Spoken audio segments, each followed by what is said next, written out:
One of the biggest setbacks to being a high performer is that voice of self-doubt, that nagging voice in your mind that tells you that you're not good enough, that tells you that you're a failure, that tells you that this new idea or business or whatever you're venturing into next is stupid and it's going to suck. It's that voice in our minds that ultimately holds so many of us back from truly stepping into our high performer era and from us just truly embodying that greatness within us and unleashing that limitless potential inside of us to the entire world. If you're new to this channel, my name is Dr. Bisley Natalie, and I help you optimize your brain so you can step into your high performer era. I get questions asked all the time about self-doubt. I get questions all the time on, I'm trying this new thing, but I'm just terrified. I'm terrified of putting myself out there. I'm terrified of putting action. This voice inside my head just tells me it's going to suck and fail and it's not going to be good enough, even though I haven't taken any action towards it to see if that's really true or not. Something I just want to start off with first is to just normalize this voice of self-doubt. This voice that makes you think you're gonna fail, this voice that makes you think that you're gonna suck and the whole world is gonna hate you no matter how great your product is or whatever it is that you're bringing to the world. It is so normal. And I really think in the high performance world, that's not talked about enough. We see these people who we think are high performers and look up to them, and we never get a chance to actually see what's going on in their mind. Because the truth is that they all experience self-doubt. The biggest people that you look up to, like they all experience self-doubt. All these actors and famous people and celebrities like David Goggins, I don't know, Kim Kardashian, those are the names coming to my head right now. They all experience self-doubt, every single one of them. And the reason for that is because our brain is wired to keep us safe and comfortable. Your brain does not care if you're successful, and your brain definitely doesn't care if you're happy. All your brain wants you to do is it wants you to keep you in your comfort zone. Because when you're in your comfort zone, you're happy. But here's the thing too, nothing great is ever built in your comfort zone. Everything great is always built outside of your comfort zone. And so whenever we venture off and try to do anything new, whenever we try to grow and change, that voice of self-doubt is going to come up, because that voice of self-doubt is actually protective to you, because your brain thinks that if I help you doubt yourself, then you're not going to take action at all.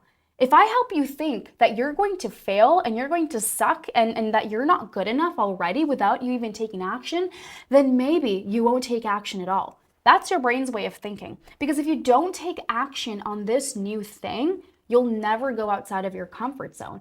And that is your brain's way of essentially keeping you safe.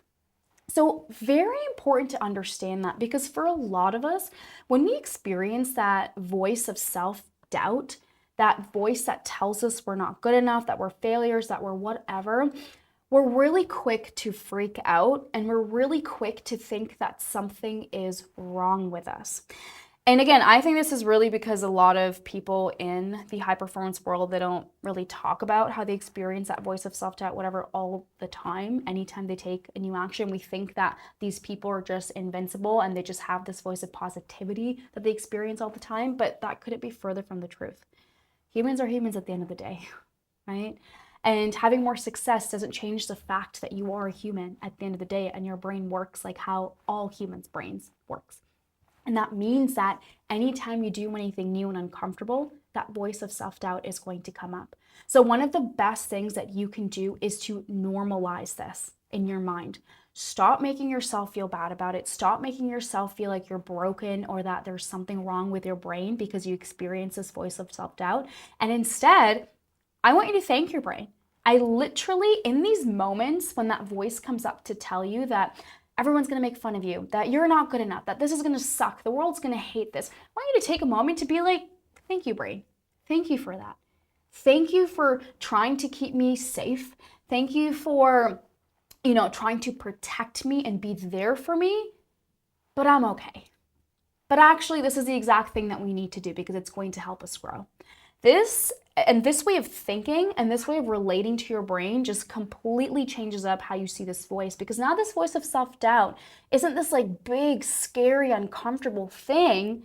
It's a normal thing, and it's not something to be scared about. It's something to welcome in because it means your brain is working the way that it should. If you did not experience self-doubt when you did new things, I would be concerned. I'd be like, we need to look into your brain. We need to change some things up because you're not functioning the way a normal human should be. So that's the first thing, normalize this.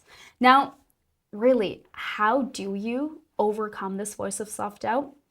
And key here, take note that I said overcome. We're not trying to eliminate the voice of self-doubt. You can't eliminate the voice of self-doubt. The voice of self-doubt is normal. As long as you have a normal functioning brain, you will experience the voice of self-doubt. So as I mentioned before, it's very, very protective for your brain to think in this way. So it's not about eliminating the voice of self-doubt, it's learning how to overcome it. And the people that we look up to as high performers, that we see as really successful, they've just become really good at overcoming that voice of self-doubt fast. And they've practiced that, right, over time. It's a practice, a skill, so that when that voice of self-doubt comes up, what you need to look at is, what do you do about it? That is what matters. It's not the voice of self-doubt coming up itself that matters. It is what you do about it when it comes up that matters the most. So when that voice of self-doubt comes up, when that voice tells you you're not good enough, this idea sucks, the world hates you, what do? Do you go back under your blanket and you don't take any action? Or do you get up and choose to take action anyways, regardless of that voice inside your mind and what it's telling you? Because that is how you actually overcome the voice of self-doubt. You choose to take the action anyways. Simple as that. There's no magical, complicated formula for overcoming self-doubt. It's about noticing the voice of self-doubt coming up, thanking your brain for it, and then choosing to take that powerful action anyways. Because when you choose to take action regardless of the self-doubt that you experience, you're training your brain in that moment to understand and see that, okay, actually, this action is safe for us to do. Or this voice of self-doubt comes up, but we choose to take action anyways.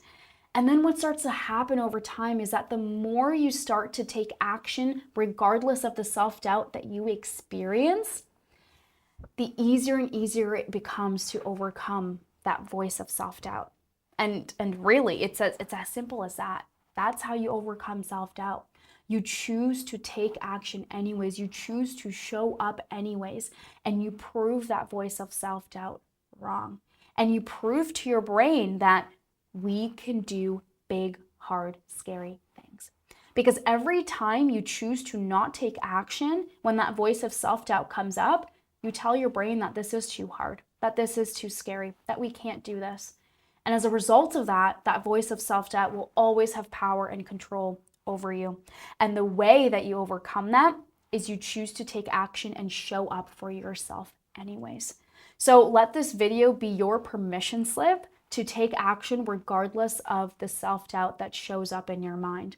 Because the more that you choose to do that, the more that you choose to show up for yourself and take action on your dreams regardless of that voice, the more you essentially step into your high performer era, and the more that you unleash that limitless potential that you have within yourself.